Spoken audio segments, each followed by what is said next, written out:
السلام عليكم ورحمة الله وبركاته. معاكم محمود فاروق. النهارده هنتكلم عن ماتش أرسنال مانشستر يونايتد، ماتش اللي في الأسبوع 23. النهارده أرسنال كانت داخلة تحط على مانشستر يونايتد، هي بتلعب على أرضها على الإميريت ستاديوم، ومفروض إن هي هتكسبها وعادي خالص يعني. بس اللي حصل غير كده.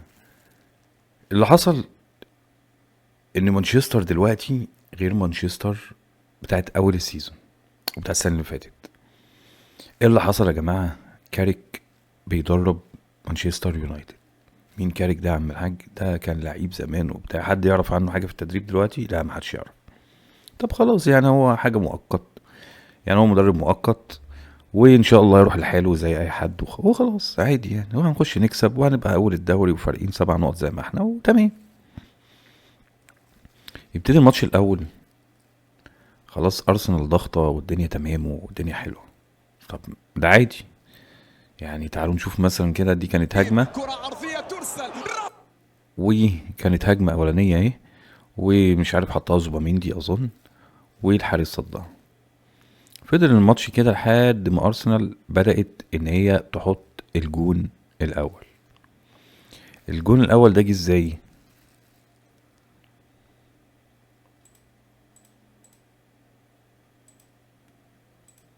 بوكايو في كرة ما زال بوكايو والتمرير التصويب. الله، بوكايو في كرة فرصة تأتي للجنارس، عرضية ترسل لحد ما نيجي للدقيقة 28 وأرسنال إن هي تحط الجون الأولاني. تعال نشوف ساكا كده في الكرة الأولانية. بص ساكا وقف الكرة ازاي. شايفين الاستلامة بتاعت ساكا؟ ساكا النهاردة بصراحة هو مش ساكا بتاع كل ماتش، بس كان مؤثر يعني، كان مؤثر في الماتش. فساكا لعبها لاوديجارد. اوديجارد اظن هو كان بيشوط بس هي قلشت منه يعني، خبطت في المدافع بتاع مانشستر يونايتد اللي هو اظن مارتينيز، ودخلت جون اهو. وده الجون الاول. فضلنا ماشيين على الحال دوت، وارسنال كارسنال اللي احنا حافظينها لحد ما جينا حوالي الدقيقه اظن 36 الكوره مع صليبه دلوقتي زي ما احنا شايفينها كده. فلعبها لزوباميندي على يمينه. فزوباميندي لسبب لا يعلمه الا الله يعني، ما اعرفش كان بيرجعها للجون ولا بيديها لصليبه تاني. فزي ما احنا شايفين كده هو رجعها له. فهو راح عاملها بالمنظر اللي انتوا شايفينه ده. خلاص، فبقى انفراد امبويمو قدام رايا. امبويمو دخل وهوش رايا، وبعد كده حطها في الجون. وصلنا ان احنا في الدقيقة حوالي 37 احنا تعادلنا وبقينا 1-1. نوصل للدقيقة 50، الكورة مع دورجو اهو. خلاص، وده برونو فرنانديز. تعالوا نبص كده على الكورة اللي يلعبها هو لبرونو، وبرونو اداها له، يلعبها لبرونو وبرونو اداها له اهو. هو اداها له لعبها له اهو. بعد كده بدأ يتحرك برونو هيديها له تاني اهو. فبدأ ان هو استلمها. حتى هما كانوا في الاول كانوا بيقولوا ان هي لمسة يد، بس هو لا، هو كان حط جسمه كده او رجع ايديه ورا لما الكرة بدأت تقرب من ايده، وبدأ حط الكورة تحت رجله اهو. خلاص، زوباميندي رفع ايده اللي هو ايه ده، دي لمسة يد. انا ما اعرفش، زوباميندي النهارده وحش قوي، وحش وحش وحش وحش. دورجو خلاص لقى الزاوية قدامه مفتوحة اهي. لقى الزاوية قدامه اهي مفتوحة. فقال لك ايه؟ قال لك انا هشوط. المهم راح شايط الكورة كده، دخلت لبست في وش رجله ودخل الجون، وكان جون حلو حلو حلو حلو قوي. وصلنا للدقيقة 57.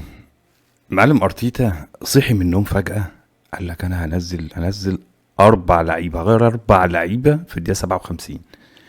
طب هو انت يا معلم ارتيتا انت مش مقتنع باللعيبة بتاعتك؟ انا لو بلعب في الملعب انا هحس بالضعف اللي انت حسيت بيه. يعني التوتر بتاعك ده انا وصل لي في الملعب. انت بتطلع 4 لعيبة.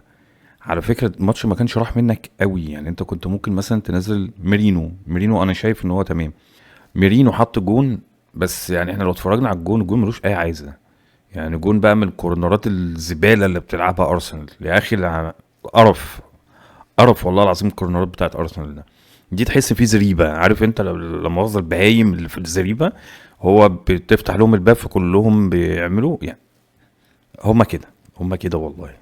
دي زريبة. انا يعني دي مش جملة، دي اسمها حاجة اسمها زريبة. لو انا امسك الجون احلق عليه و18 واحد بقى يحطوا دماغهم في قلب بعض. يلا، ده الكورنر اللي انتوا شايفينه، ده الخناقه اللي انتوا شايفينها في الحته دي، دي خناقه، دي مش كوره والله العظيم، دي خناقه. كل دول بيلعبوا الكورنر. تعالوا نمشي كده شويه اهو. دي بقى كورنرات ارسنال الجامده فشخ. ده منظر كورنر يا عم. انا معاك ان انت بتكسب بيه وبتاع، يعني هو ده اللي انت بتلعب عليه. والله العظيم زريبه، دي زريبه. 18 واحد، عد كده، عد. بص خناقه والله العظيم، دي خناقه. المهم خبطت نزلت، مارينو راح حاططها زي ما انتم شايفين كده، هوب. سيسكو حاول يطلعها بس هي كانت دخلت، هي خلاص، هي عدت الخط، فتمام اتحسب الجون. ده في الدقيقه كام؟ الدقيقه 84. وصلنا ان احنا بقينا 2-2. ارسنال كانت فرحانه وبتاع وخلاص احنا هنرجع ومش عارف ايه. يعني احنا لو جالنا فاول مثلا كمان، ضربه حره مثلا او ركنيه كمان، خلصنا الماتش. ده اللي احنا متعودين عليه. بس اللي هم مش عارفينه بقى ان مانشستر بقت غير.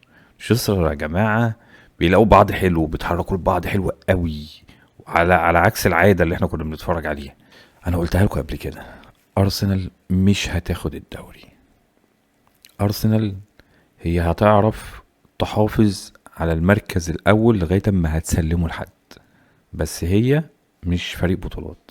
يعني فريق هيعمل لك متوشه حلوه، فريق ممكن يكمل، بس اول ما هيتضغط. يعني ارسنال ده لو اتضغط في دوري الابطال ولعب متوشه جامده ومتوشه طويله 120 دقيقه او الحاجات دي، ارسنال مش هيعرف ياخد الدوري. نمشي دقيقه واحده، دقيقه واحده. على فكره يا جماعه، ارسنال احسن دفاع في الدوري، واحسن من احسن الدفاعات اللي موجوده في اوروبا، ودي حاجه احنا عارفينها وبنقعد نشيد بيها. تعالوا بقى نشوف بعد دقيقه ما جابوا الجون ايه اللي حصل. الكرة دلوقتي مع كونيا دلوقتي اهو، الزاويه قدامه مفتوحه، بدأ ان هو يخش، لقى فرصه كويسه او مساحه كويسه ان هو يشوط منها، راح حاطط كوره ار2 ليه رايا بصراحه حاول عليها بس خلاص هو ما عرفش يجيبها اهو. كوره حلوه قوي، حلوه قوي قوي قوي. ارسنال دلوقتي بقى الفرق ما بينها وما بين مانشستر سيتي واستون فيلا اللي متعادلين في النقط مع بعض، فرق 4 نقط ما بينها وما بين التاني والتالت. ارسنال لو ما قدرتش تركز، الدوري راح منها من بدري. الدوري هيروح على فكرة بماتش زي ده، ان كل الفرق هتبتدي ان هي تركز ان هي تكسبك.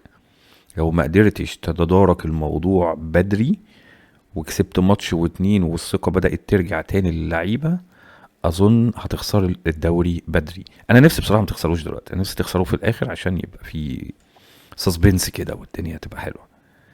بس انت كده هتخسره. ارتيتا انت مش هتعرف تاخد بطولة، ده اللي اقدر اقوله لك. ده كان ملخص ماتش ارسنال ومانشستر يونايتد. الف مبروك لمانشستر يونايتد. مش هقول هارد لك طبعا عشان ده فريق وضيع، فريق لندن ده فريق وضيع.